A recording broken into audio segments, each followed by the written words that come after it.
Hi friends, कैसे हो आप सभी। आज हम बात करेंगे एनसीईआरटी के first chapter 12th class Coulomb's law के बारे में। यानी कि आज हम कूलाम्ब के नियम के बारे में बात करेंगे, जो मैं आपको बिल्कुल डीपली बताऊंगा और काफ़ी इम्पोर्टेंट टॉपिक है ये, तो ध्यान से देखेंगे बिल्कुल। तो इसमें कहा गया है कूलाम्ब्स लॉ में, दो स्थिर आवेशों के बीच लगने वाला आकर्षण तथा प्रतिकर्षण बल दोनों आवेशों के गुणनफल के अनुक्रमानुपाती तथा उनकी बीच की दूरी के वर्ग के व्युत्क्रमानुपाती होता है।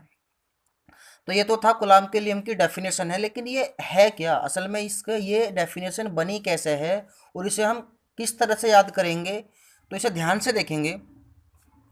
तो सबसे पहले देखेंगे, यदि दो आवेश हैं उनके बीच सिंपल सी बात है, आकर्षण बल भी काम करता है और प्रतिकर्षण बल भी काम करता है। कैसे? तो ध्यान से देखो, इस डायग्राम की बात करेंगे हम। ये पॉजिटिव चार्ज है Q1 और ये भी पॉजिटिव चार्ज है Q2। तो सिंपल सी बात है, ये पॉजिटिव है और ये भी पॉजिटिव है, तो दोनों चार्ज एक दूसरे को से दूर जाएंगे, तो इनके बीच कौन सा बल कार्य करेगा? प्रतिकर्षण बल। यदि ये नेगेटिव है और ये भी नेगेटिव चार्ज है, दोनों चार्ज नेगेटिव होते तो तब भी इनके बीच प्रतिकर्षण बल ही काम करता, परंतु यदि एक प्लस का है और दूसरा माइनस का है तो इनके बीच करेगा आकर्षण बल काम। ठीक है, तो यही आपकी डेफिनेशन कहती है कि दो स्थिर आवेशों के बीच लगने वाला या तो वो आकर्षण बल हो या वो प्रतिकर्षण बल हो, दोनों आवेशों के गुणनफल के अनुक्रमानुपाती होगा। तो इस वाले डायग्राम में देखेंगे, Q1 और Q2, ये जो दोनों आवेश हैं Q1 और Q2, दोनों आवेशों के जो फोर्स है F, Q1 के और Q2 के गुणनफल के क्या रहेगा? Directly proportional. ठीक है, जो F है वो डायरेक्टली प्रोपोर्शनल रहेगा Q1 और Q2 के गुणनफल के। यही डेफिनेशन में कहा गया है, दोनों आवेशों के गुणनफल के अनुक्रमानुपाती। इसका मतलब क्या होता है, आज हम इसके बारे में भी बात करेंगे कि F अनुक्रमानुपाती Q1 Q2 का मतलब होता क्या है। तो ध्यान से देखेंगे, F अनुक्रमानुपाती Q1 Q2 का मतलब होता है, यदि चार्ज दोनों आपके छोटे हैं यानी कि कम चार्ज हैं तो उनके बीच फोर्स भी कम होगा, और यदि चार्ज आपके बड़े हैं तो उनके बीच फोर्स भी क्या होगा? ज़्यादा होगा। यानी कि ये वाली डिजिट बढ़ने पर Q1 और Q2 की वैल्यू बढ़ने पर F की वैल्यू भी बढ़ेगी, और Q1 Q2 की वैल्यू डिक्रीज होने पर, घटने पर F की वैल्यू भी घटेगी। तो इस डायग्राम में देखेंगे, Q1 यहाँ पर पॉजिटिव है 2 कूलाम है, और Q2 यहाँ पर नेगेटिव है 2 कूलाम है। Q1 और Q2 दोनों दो दो कूलाम के चार्ज हैं, एक पॉजिटिव है और नेगेटिव है, एक दूसरे को अट्रैक्ट करेंगे। जबकि इस डायग्राम में Q1 4 कूलाम है और Q2 आपका 4 कूलाम है, और ये भी आपके पॉजिटिव है और ये नेगेटिव है। तो आप यहाँ पर समझने वाली एक चीज़ है, इसको हम क्लियर करेंगे।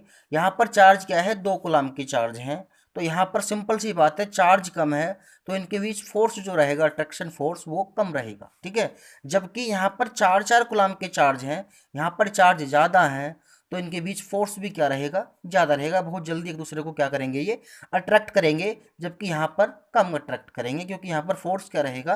कम रहेगा। अट्रैक्ट यहाँ पर भी होंगे, लेकिन यहाँ पर अट्रैक्शन फोर्स थोड़ा स्लो होगा, कम होगा, और यहाँ पर ज़्यादा पावर का होगा। तो यही इसका मतलब होता है, यदि Q1 Q2 ज़्यादा है तो फोर्स भी कम होगा, और यदि Q1 Q2 आपके कम है तो फोर्स भी क्या होगा? कम होगा। तो दोनों आवेशों के गुणनफल के अनुक्रमानुपाती। ठीक है, तो ये चीज़ आपकी क्लियर है। अब आगे को डेफिनेशन देखेंगे, तथा उनके बीच की दूरी के वर्ग के व्युत्क्रमानुपाती होता है। अब हम यहाँ बात करेंगे, जो बीच की दूरी है इनकी R, उसके वर्ग के क्या रहेगा? व्युत्क्रमानुपाती रहेगा। ठीक है, दोनों के बीच की दूरी R के वर्ग के क्या रहेगा? व्युत्क्रमानुपाती। तो इसका मतलब होता है, यदि R कम होता है, डिस्टेंस कम होता है, तो फोर्स ज़्यादा होगा, यदि डिस्टेंस ज़्यादा होता है तो फोर्स क्या होगा? कम होगा। यानी कि सपोज करो Q1 और Q2 दो चार्ज है, यहाँ पर 1 कूलाम है। ठीक है, यहाँ पर क्या है? सॉरी, 1 मीटर की दूरी है, और यहाँ पर भी Q1 Q2 दो चार्ज हैं। ये भी हम मान के चलते हैं दोनों पॉजिटिव ही हैं, ये दोनों पॉजिटिव हैं और ये दोनों भी क्या है? पॉजिटिव हैं, जबकि यहाँ की दूरी 1 मीटर है और यहाँ की दूरी 2 मीटर। तो सिंपल सी बात है, यहाँ पर दूरी कम है तो रिपल्जन जो होगा वो, यानी कि रिपल्जन फोर्स जो लगेगा वो बहुत ही पावरफुल होगा इसकी अपेक्षा। यानी कि यहाँ पर जो रिपल्जन होगा, दूरी कम है, दूरी कम है तो फोर्स क्या होगा? यहाँ पर बढ़ेगा। एक दूसरे पर जो रिपल्जन करेंगे इस डायरेक्शन में एक दूसरे से, तो फोर्स क्या करेंगे, ज़्यादा एक दूसरे पर लगाएंगे। जितना फोर्स, एक बात और ध्यान से देखेंगे, जितना फोर्स Q2 Q1 पर लगाएगा दूर जा भेजने के लिए, उतना ही फोर्स Q1 Q2 पर लगेगा इसको दूर भेजने के लिए। ठीक है, जबकि यहाँ पर दूरी क्या है, 2 मीटर है, तो फोर्स क्या होगा, यहाँ पर कम होगा।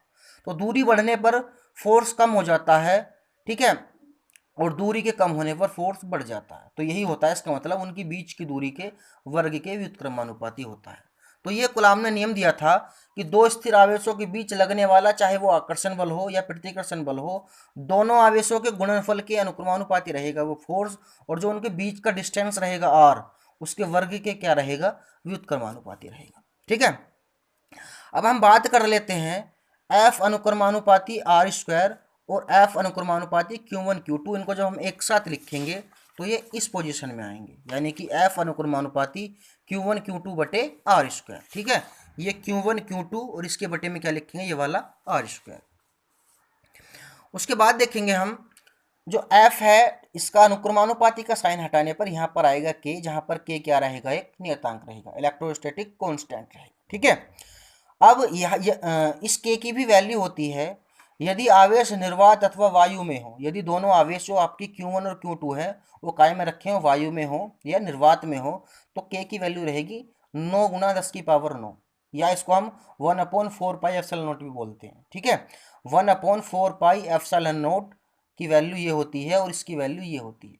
ठीक है, तो हम के जगह क्या करेंगे, जो हमारा के है वहाँ पर हम एफ इज इक्वल टू के, तो एफ इज इक्वल टू के जगह हम ये वैल्यू पुट कर देंगे ये, और जब हम न्यूमेरिकल करेंगे तो इसके जगह हम क्या रखेंगे, 9 गुना 10 की पावर 9 रखेंगे। ठीक है, और बाकी ये प्रोसीजर हमारा ऐसे ही रहेगा।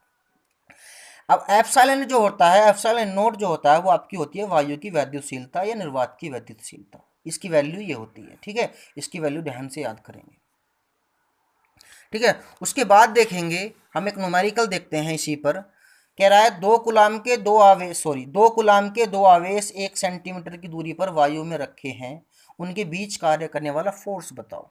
ठीक है, तो हमने क्या किया, ये 2 कूलाम का एक चार्ज यहाँ पर रख दिया, 2 कूलाम के 2 आवेश कह रहा है ना, एक आवेश हमने यहाँ पर रख दिया और बीच की दूरी कर दी 1 सेंटीमीटर। ठीक है, उसके बाद हमने क्या किया, यहाँ पर फॉर्मूला पुट कर दिया, F is equal to 1/4 pi epsilon naught Q1 Q2 बटे आर स्क्वायर, जो हमारा ये वाला फॉर्मूला मैंने आपको बताया था।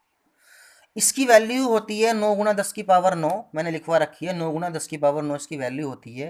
और Q1 की वैल्यू 2 यहाँ पर आएगी और Q2 की वैल्यू भी 2, और R सेंटीमीटर है तो R की वैल्यू 1 सेंटीमीटर में हो जाएगा 10 की पावर -2 मीटर।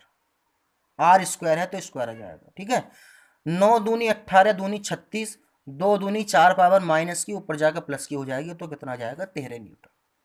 तो वीडियो को ध्यान से देखें और कूलाम के नियम को मैंने आपको बिल्कुल डीपली बता दिया है, तो ध्यान से देखकर इसको नोट जरूर करें। देखो आगे कंपटीशन का ज़माना है, आपको रटना कुछ नहीं है, सब चीज़ एक्सप्लेन करनी है, आपके समझ में आनी चाहिए। ठीक है, और चैनल को सब्सक्राइब जरूर करें ताकि मेरी अगली वीडियो बहुत जल्दी आप तक पहुंच सके और आप अच्छे से याद कर सकें और पढ़ सकें। Thank you.